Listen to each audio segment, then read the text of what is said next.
kilogram, you know, like 1 ounce. When in reality, I weigh like 2,500 ounces.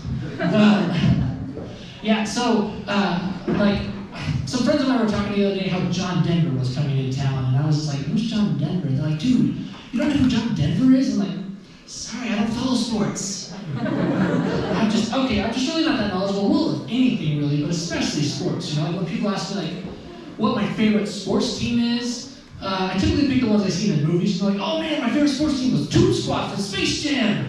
Oh man, they were great. That last game alone, Bugs Bunny had 32 assists. No wonder why Michael Jordan left the Bulls for them. I used to be really into basketball a couple of years ago, like really into it. Like what I really loved about basketball was the nicknames, you know? They had some good nicknames like Air Jordan, Magic Johnson, Dr. J, Kareem Abdul-Jabbar, just amazing nicknames. I did have an issue though with the guy who came up with the names for the Utah Jazz.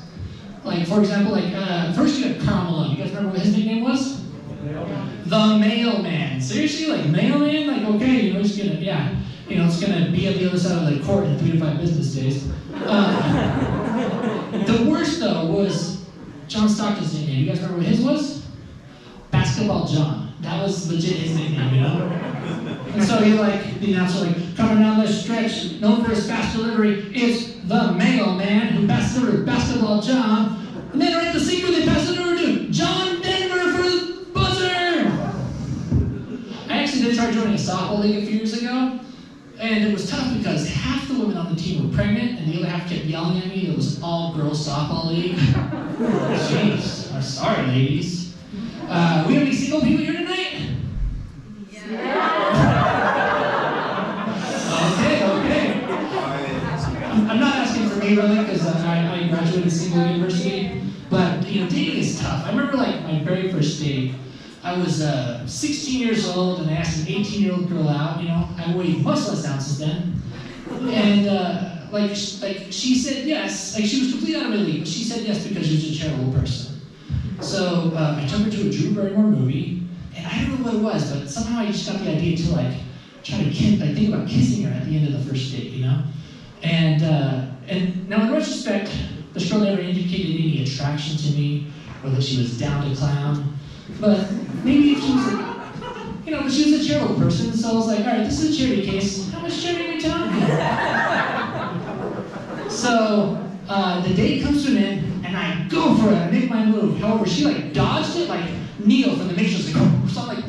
Kissing, and she's moving, dodging all over the place. She knew my time because of women's intuition. If you're out with a guy and he wants to kiss you, you know, right? Yeah, right? Because you have that thing. So that's what happened. And it was terrible. The date ended like the title of the movie, Never Been Kissed. It was quite sad. I once went out with a girl. I thought she was super cool because she was the first girl who gave me a number at a dance. And it was really nice. As I took her home on the first date, she stopped me and she said, I'm sorry, I don't hug on the first date. She actually said that. She was preparing for COVID before that was even a thing. And I kind of wonder, what is third base look like for somebody like that, you know? So she's like, okay, tonight, my parents are out of town. It's just gonna be just us. I want to take our relationship to the next level. Let's do it. Let's hold hands. But until I know you're disease-free, we need protection. I got some mittens from Walmart. You need something. Otherwise, no glove, no love. We don't need married people here tonight? Woo! Yeah, how long you guys been married? 6 months. Ooh, wow, rookies. Yeah. So my wife and I have been married 14 years. Thank you very much. I think what it is, she keeps me around because I know her iTunes password and I can also reach things on the top shelf. The other night, she said to me, she's like, honey, you are my sunshine.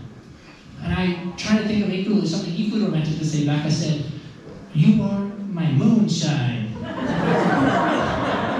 You know, moonshine is basically I call her something that's old and that was most likely made in the bathtub.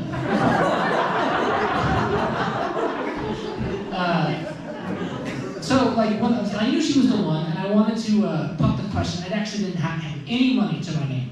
So I scrimped, I saved every penny I could. I worked as many jobs as I possibly could to finally get the money to buy the ring worthy of my girl. Finally, the day came. I got the money, and I went right to the mall. And I walked right up to the kiosk, and I said, "I'll take that ring." And they said, "That'll be $25.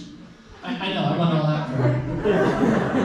But it's okay, because she's from Brazil, so $25 is like a month's worth of meal steak. That's the Don't worry, I turned it in since then, I've actually been very surprised by Walmart's jewelry line. Well, we've been married as long as we have. We're still very different, right? For example, guys hit on her all the time, and she's like, "Don't you get jealous, honey?" And I'm like, "Hey, they all got great taste. Can you blame them? You're a smoke show." But, to be honest with you, while guys hit on her all the time, me, not so much, it's just, I did once have a girl ask me, "Oz, how can I find a husband like you?" It was nice, it was cute, right? And I even bragged to my Brazilian wife about it. And no one has ever seen or heard from that girl again. So maybe she can be a little bit territorial. I should go easy on her though, because while she is no John Denver, she is my moonshine. Thank you very much. Let's give it up for your host.